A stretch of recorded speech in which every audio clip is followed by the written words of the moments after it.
Hello Fiends and Collectors, this is me, Daniel East 1000, back again with another Star Wars The Black Series figure review. Today we're going to be having a look at, I keep saying this, one of my most anticipated figure releases of this year. Hasbro are just releasing some absolute bangers and it's hard for me to resist. I had to pre-order this as soon as it went live. It was such a curveball announcement that I never in a million years would have guessed they'd do this. But nonetheless, here we are now and I have it in hand. So today I proudly present Hasbro's latest work, Star Wars The Last Command 4-figure set. And what an absolutely gorgeous presentation packaging they've put this in. We will of course be taking a look at the figures themselves, but I want to just give some time to this absolutely stunning work that they've put on the box. Of course you've got Star Wars The Last Command there. I believe this is based off of the comic book artwork, but at the bottom you've got the notation about it being Legends because it's not really considered canon anymore. Hasbro,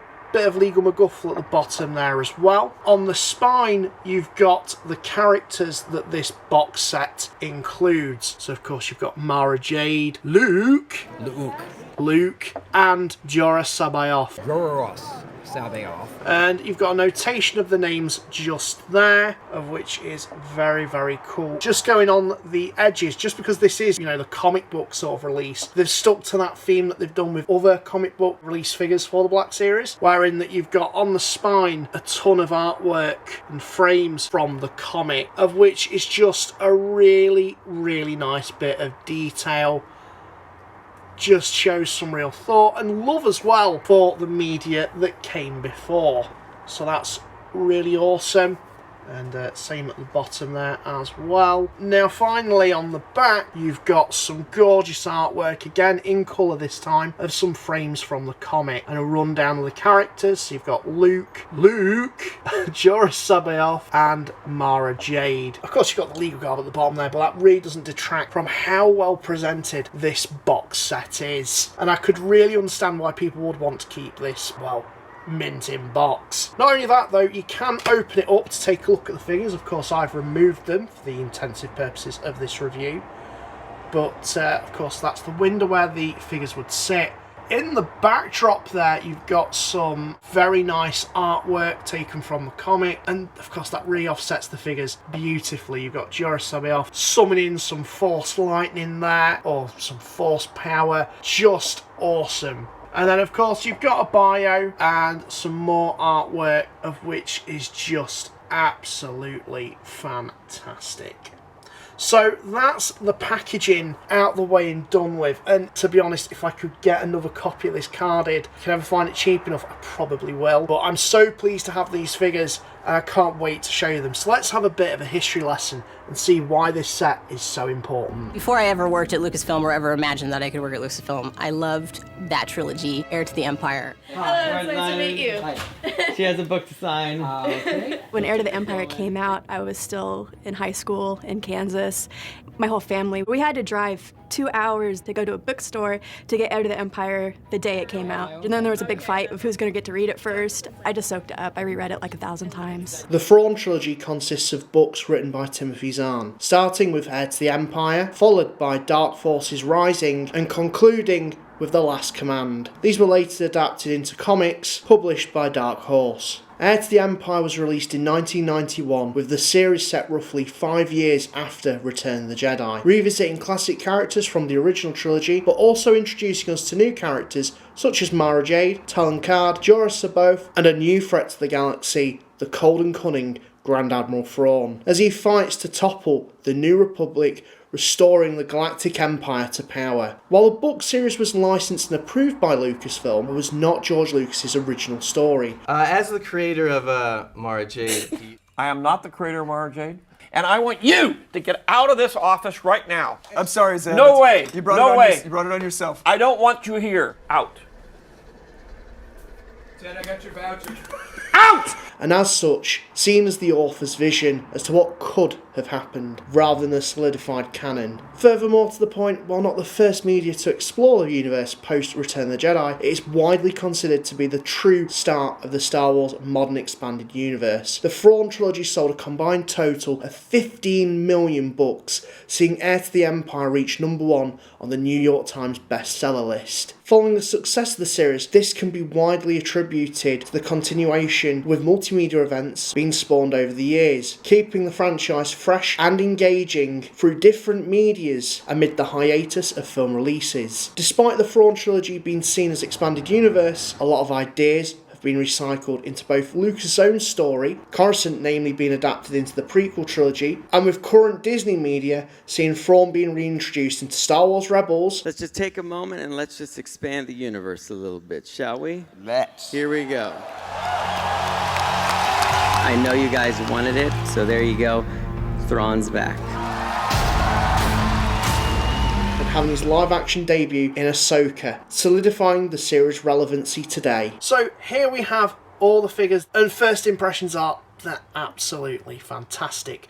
Granted, 2 of these are re-releases, one with a slight retweak, and while the other 2 are first times in the Black series. Granted, utilising a bit of reuse there, but this is reuse in the best way, as I hope I can show in this review. So first and foremost, let's start off with the old and get that out of the way. Starting off with the real McCoy, Luke Skywalker, of which is basically a re-release of the Return of the Jedi Luke, which came out just last year. It's a really, really good sculpt. I actually did end up picking up this one before getting this, and there are some differences, mainly in the fact that it doesn't come with the same accessories, of which I will touch base on shortly. But just having a look at the Luke, that head sculpt is absolutely bob on to Mark Hamill. A really, really good likeness. You've of course got his gloved hand there, of which previous Black Series figures somehow completely missed. I'm not too sure how they managed that. They've managed to get that there. Of course, you've got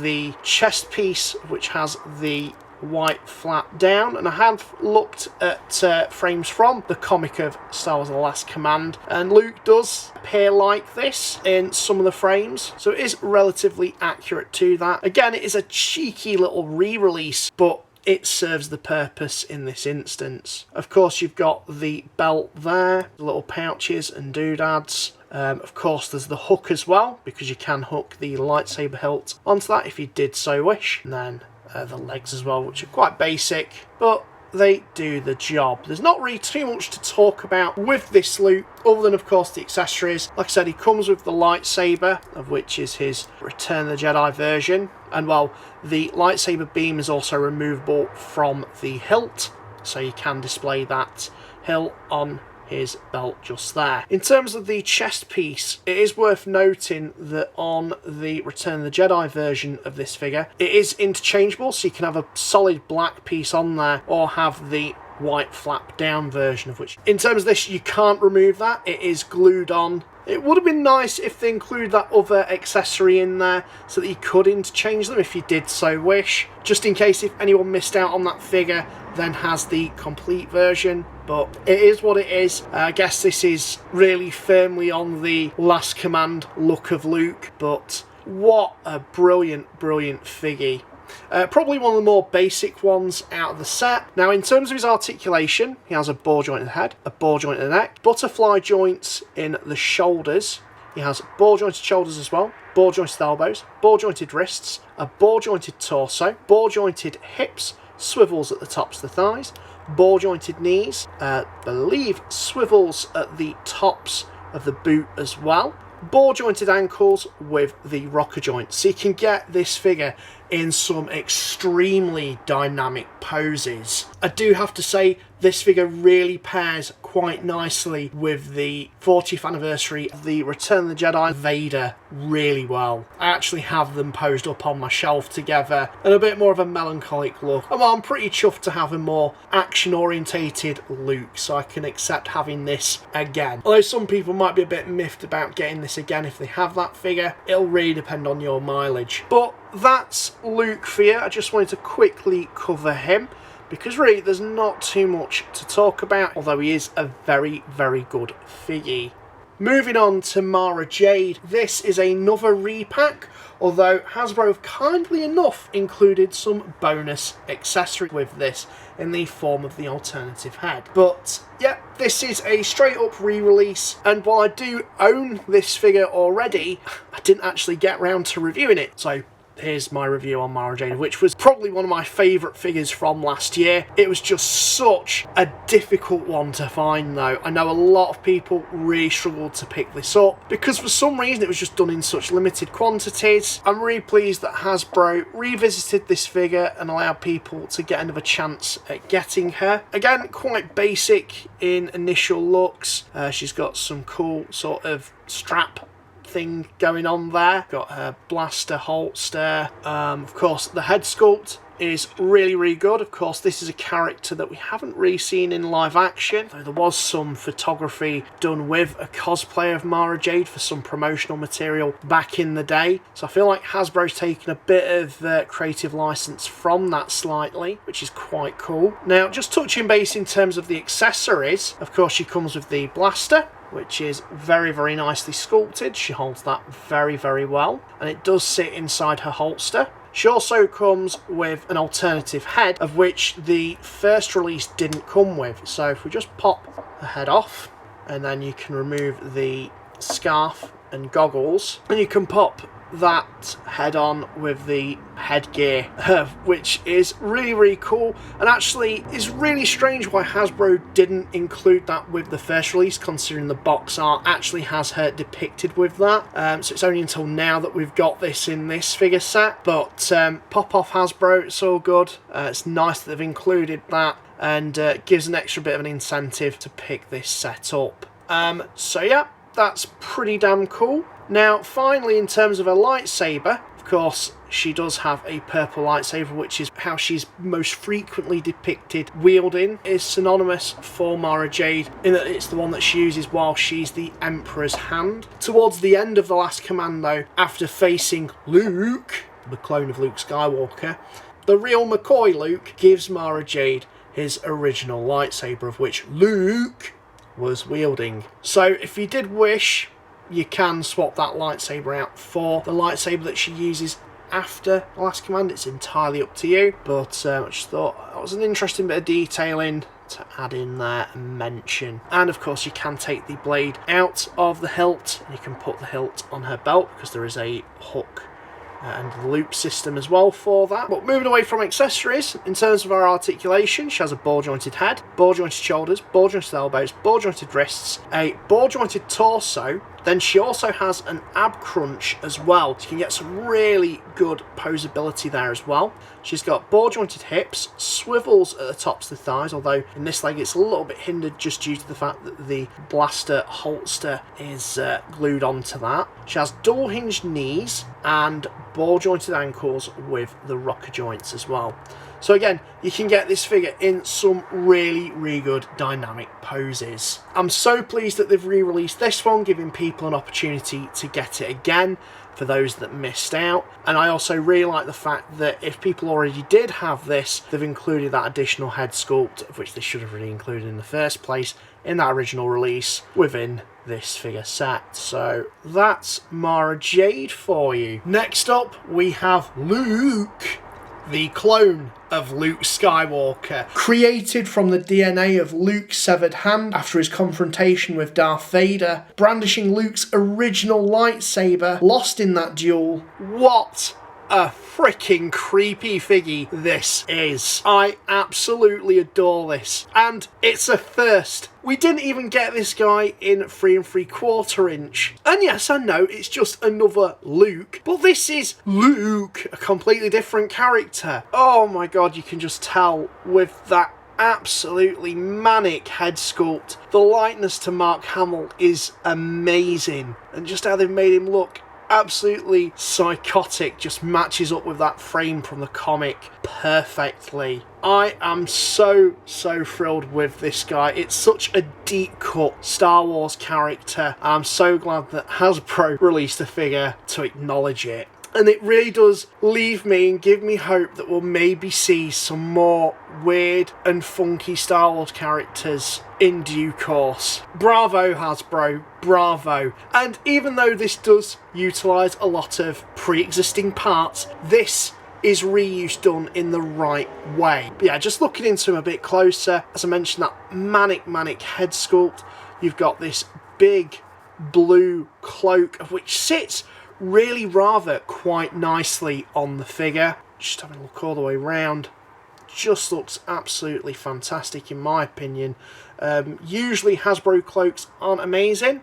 This isn't perfect by any means, but this is a really good job on their part. Now you can remove that if you do wish, and we'll do that just so you can have a look at this guy. So in terms of the body and the legs, it's effectively reuse taken from an Obi-Wan Kenobi figure, except it's just been done in a different colour plastic and repainted. I will admit that the hands are a little bit limited in terms of articulation, just the way how the sleeves are moulded, but it's not a biggie. Yeah, the only two accessories that this figure comes with, of course, is the cloak, which I will be displaying him wearing, and the lightsaber as well, which is, of course, the lightsaber that Luke loses on Bespin after confronting Vader. Of course, you can pop the lightsaber blade out of the hilt, and you can put the hilt onto Luke's belt, which is really cool. So you can have him in a bit more of a vanilla pose, but I think a lot of us are going to have him in that manic attack pose that's depicted in the comic. But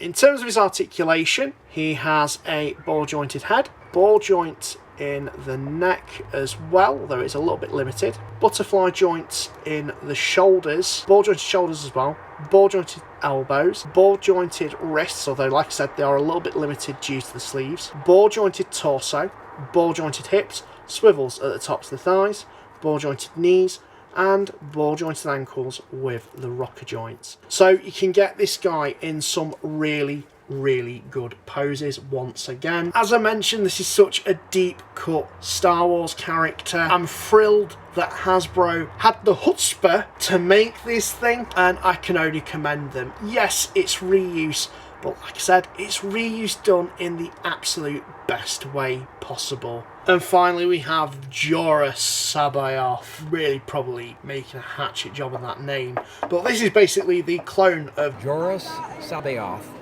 The clone is Joruus C'baoth. Little stutter over the vowel for clones. The result of one of Palpatine's experiments in Force user cloning, an insane dark Jedi, a character that played a crucial role in Thrawn's campaign against the New Republic. Definitely, if you don't know anything about this guy, like me, reading up on him on Wikipedia, because there was some really interesting stuff. And well, again, this is another first in FIGGIE form. We didn't even get this guy in 3 3/4 inch, and that's nuts to me how we've got this guy finally, but in 6-inch Black Series. Him and Luke were just the most unexpected figgies that Hasbro could have done, and I'm absolutely here for it. Deep cut Star Wars is my absolute fave, and I hope they continue up with this, but this is an absolutely awesome figure of the character. I feel like a lot of the body is new. I can't put my finger on if we've seen this before. I don't think we have, although I can see them definitely reusing this on some figures in the future. I love the head sculpt that they've done on this guy. You've got his grey long locks and beard. You've also got his muscular chest, because he is quite a buff guy, considering that he is, you know, kind of old looking. You've also got his robes as well, which are really nicely sculpted.